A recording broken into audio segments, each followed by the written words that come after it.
Good morning, boys and girls, and all of God's children. Welcome to the Church School Neighborhood.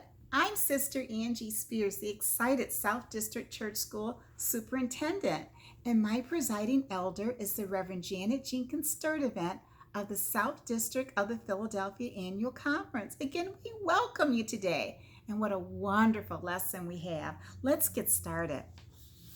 Our special word for today is jealousy.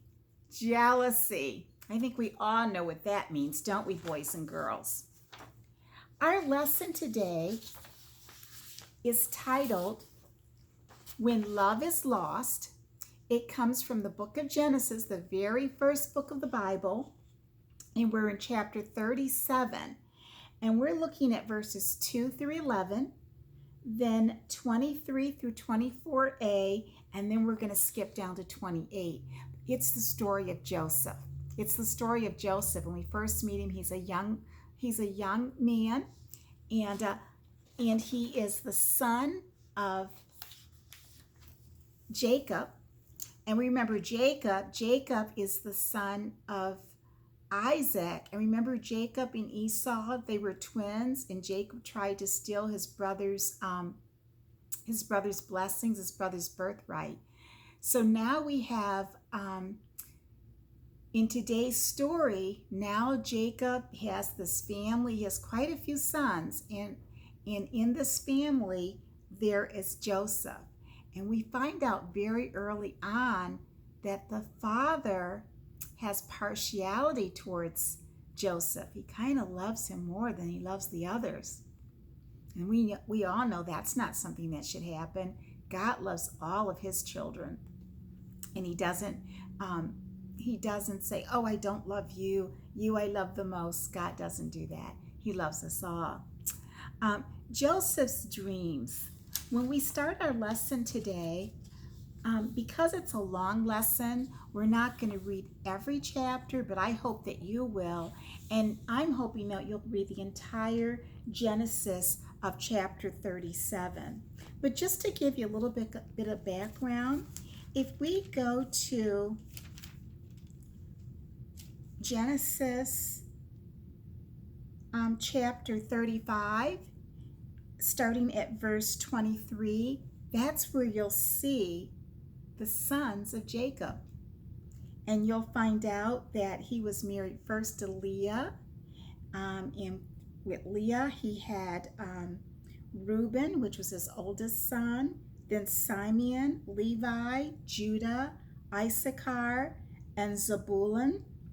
Then he married Rachel because Rachel was the one that he really wanted to marry. And from that marriage, there were just two sons, Joseph and Benjamin.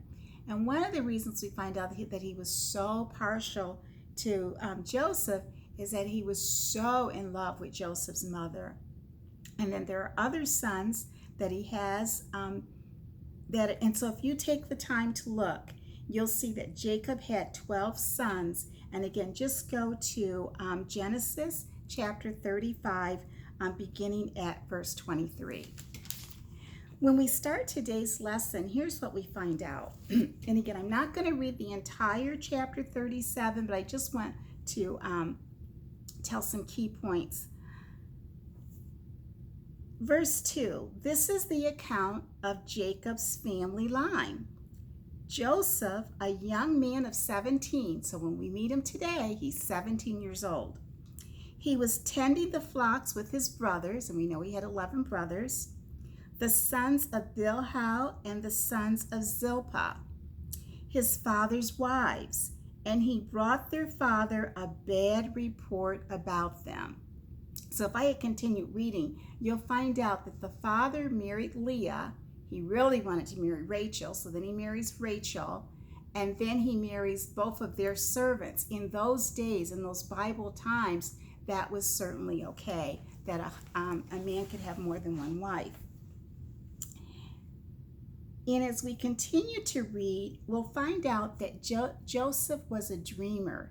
He had dreams, but the dreams were not pleasant to the brothers.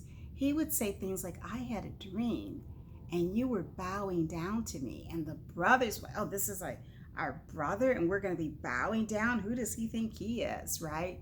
So he would have dreams, and that made the brothers not very happy with him. As a matter of fact, it even says that Joseph had a dream, and when he told it to his brothers, they hated him all the more. So they already were unhappy, noticing how much the father favored him. Now on top of that, he starts having dreams and telling them that in the dreams, he sees them bowing down to him. Okay? And so later in the story, when we get down to verse 12, what's happened is that the brothers had gone to graze the father's flocks. They had gone a little way off, and the father was concerned, and he sent Joseph. He said, I'm a little worried. Why don't you go and check up on them? Well, here's what happens. When Joseph gets there, he says, I'm looking for my brothers. He gets in the area. He says, I'm looking for my brothers. Can you tell me where they are grazing their flocks? And the gentleman that he asked says, they have moved on from here. I heard them say, let's go to Dothan. So now Joseph knows, okay, let me go over there and I'll find my brothers. So Joseph went after his brothers and found them near Dothan. But they saw him in the distance, and before he reached them, they plotted to kill him. Here comes that dreamer, they said to each other. Come now, let's kill him and throw him into one of these cisterns and say that a ferocious animal devoured him. Then we'll see what comes of his dreams. They hated him so much they wanted to see him dead. Oh, this is horrible. And one of the things that I did skip over, I'm sorry, is that the father had also bought a beautiful coat for Joseph. And that also got the brothers upset because this coat really stood out as being special and better than anything they thought the father would have given them. Verse 21, when Reuben, now remember Reuben's one of the brothers, heard this to kill him, he tried to rescue him from their hands. Let's not take his life, he said. Don't shed any blood. Throw him into the cistern here in the wilderness, but don't lay a hand on him.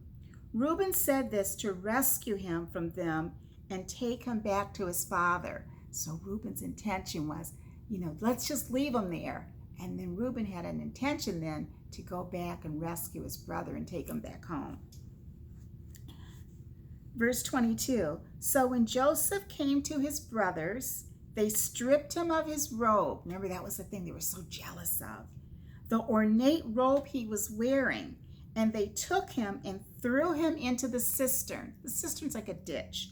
The cistern was empty. There was no water in it. So it's kind of like a well, I would say. As they sat down to eat their meal, they looked up and saw a caravan of Ishmaelites coming from Gilead.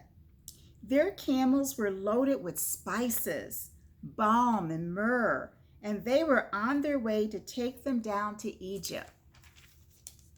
Judah said to his brothers, what will we gain if we kill our brother and cover up his blood? Come, let's sell him to the Ishmaelites and not lay our hands on him. After all, he is our brother, our own flesh and blood. His brothers agreed. So now it's like, if we kill him, we're not going to get anything from this, but what if we sell him? Now we're going to get money and he stays alive. And the brothers agreed. So when the Midian merchants came by, his brothers pulled Joseph up out of the cistern and sold him for 20 shekels of silver to the Ishmaelites, who took him to Egypt. And they thought, okay, that's it. We don't have to worry about that anymore. Do you see the jealousy?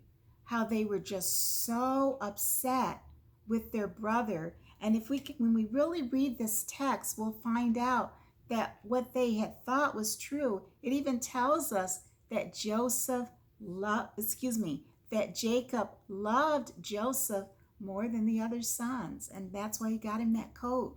And the brothers are just, we just can't take this anymore.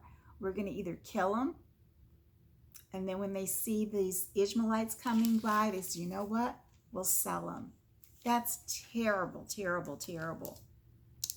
And so our lesson is titled, because now we're in a new quarter. Our new quarter is called Love for One Another. And again, our lesson for today is called When Love is Lost. And certainly love was lost between Joseph and his brothers.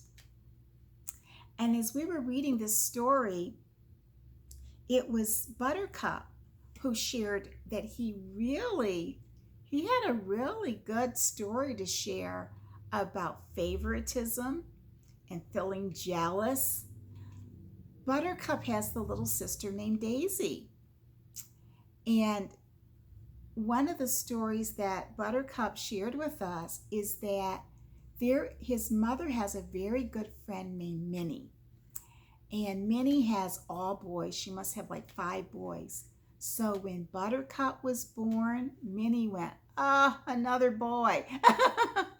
And when Daisy was born, Minnie was like, yay, we have a girl.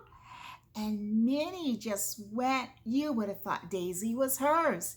She would come over with pink everything, pink blankets, little pink dolls, little pink bows for Daisy's hair. She would just be at the mall and stop by many times. She would come by and say, oh, I was shopping. She would tell Buttercup's mom, and I saw the cutest little girl things, and she'd leave them for Daisy. Well, Buttercup says he felt bad about that. He really felt bad about it. And then one day, it was Christmas, and Minnie comes by. She called the mom and said, can I come by? I've got some things. I know it's Christmas.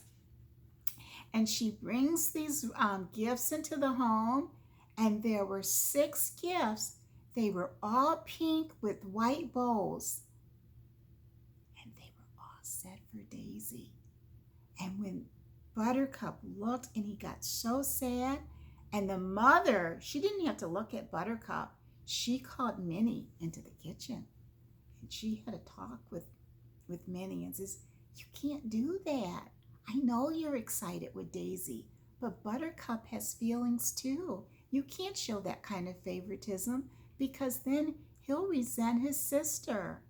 You can't do that. From now on, we can't take any gifts unless you get something for Buttercup too.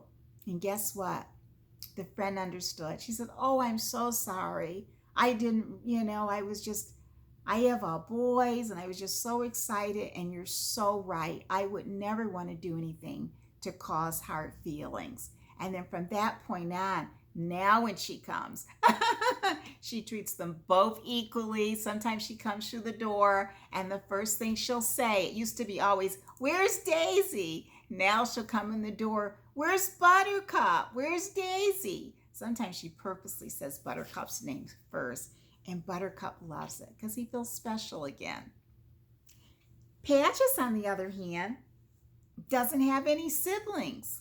So he doesn't have to worry about feeling jealous about siblings. But he understood what Buttercup was sharing. He felt really bad for Buttercup. And he says, even though I don't have siblings, my mother taught me to treat everybody the same. So when I have friends that come over, I don't favor one. I don't play with one and not the other. And when I go to school, I try to treat everybody the same. I don't make friends and then the other ones I treat badly. I try to treat everyone special. And that's excellent, Patches, because that shows that you're following our church school theme for the quarter, which is love for one another. Not just a few, love for one another. Very good examples, guys. We trust that you will take the time to read that entire chapter 37 of Genesis, and you'll see that full story of what happens with Joseph. Our memory verse from today's lesson is Genesis 37, verse 11. So Joseph's brothers, were jealous of him, but his father kept the matter in mind. That's Genesis 37:11. Can you fill that out with me? So his brothers were of him, but his kept the matter in mind. Could you fill that out with me? Let's see. So Joseph's brothers were jealous of him, but his father kept the matter in mind. And that was Genesis chapter 37, verse 11. We trust that you will join us on next week. Our lesson next week, we're still going to be in the book of Genesis. Our title is God Rewards Obedience, and we're going to be in Genesis chapter 41, verses 25 through 33, then 37 through 40, and then 50 through 52. And I would just say, why not read that entire Genesis 41 to get that full story? Amen? So until next week, God bless you. Bye-bye.